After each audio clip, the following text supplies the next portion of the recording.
Hi there, Joke here from A Pocket Full of Happiness, and in this final video of the day, I'm going to show you a few simple cards with the new folk Snowflake background cover plate. This is a 5 by 5 inch cover plate, and I started out by creating these panels that I showed you in some videos, these white panels, so that just guides me where I have to glue things, although in this case I actually didn't need them, because what I will do here, I used some press and seal to hold my projects together, like here, and they are completely flat, so there's no layering or anything.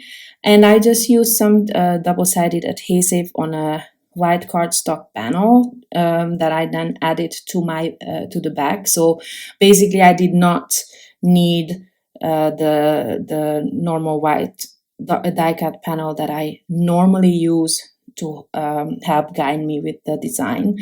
In this case, I didn't need that. So it was really easy with the press and seal to hold all these pieces together, because I knew I wanted just some flat cards here.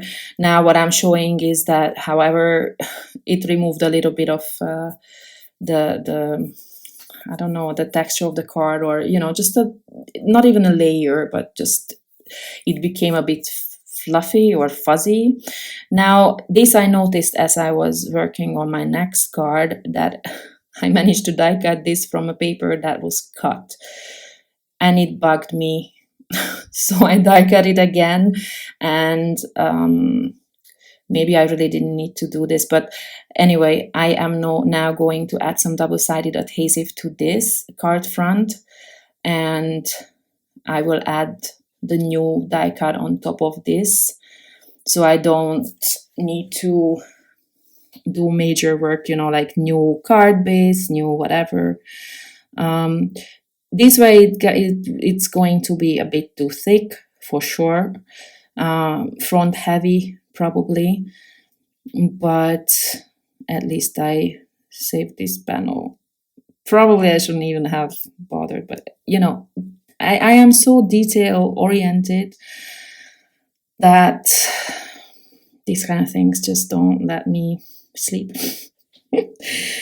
Okay, so I have that done, and so this card is going to be a little bit more dimensional than the first one was, because here I'm going to add the color on top of this first layer, the background layer.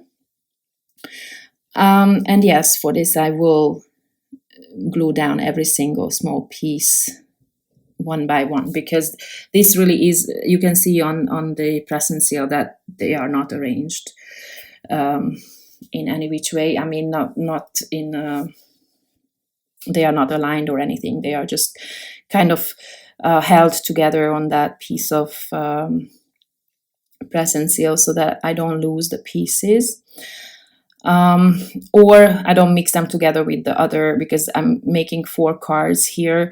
I did not want to mix all the colors together and then having to sort it again now. So I made 2 cards with this technique, and I made 2 cards with just inlaying, like on the first one.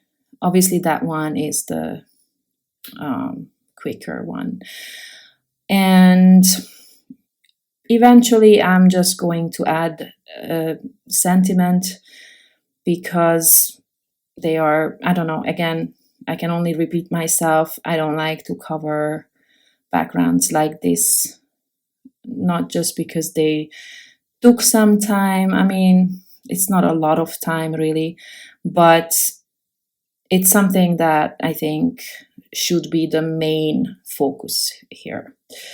So this is what I was saying, that I have some flat cards and some more dimensional. And then I had a bunch of sentiments. I did not know what color I will want to use. I have Happy Holiday and Happy New Year. And I had the idea of creating these multicolored ones because I liked it. And it actually doesn't look bad, I think, even with all those colors. It's the same colors basically. But then I cannot decide really what to use with, what background. I think they work mostly because they are all the same colors. Once I hopefully settle on something here. And then I think I'm gonna choose one or two solid colors here. Once I finally figure out which sentiment goes with what background, I will add these thinner foam tapes so that the sentiment pops off the background a little bit. And I think I probably could have stopped here with my cards, but then I realized that I have a lot of glitter enamel dots that I haven't really used that much, and that, the colors go well with these cards. So I actually pulled out a bunch of sets here. One is the periwinkle. This goes well with the blues. And I think the other one was the peach. And the solid ones, I do not know where I have them. So unfortunately, because otherwise I would have some nice reds and maybe even some. I definitely used to have the wine color, but I don't have it in stock anymore. So I've probably, I don't know, I probably don't even have it myself. Okay, so just a little bit of something in the background, but I think paint splatters would work nicely as well. So these are my final cards with this release. I hope I could give you a few ideas, whether it be color or else. I hope you watch the other videos on the channel today as well. And if you have any questions, just let me know. Thank you very much for watching, and I hope to see you next time. Bye bye.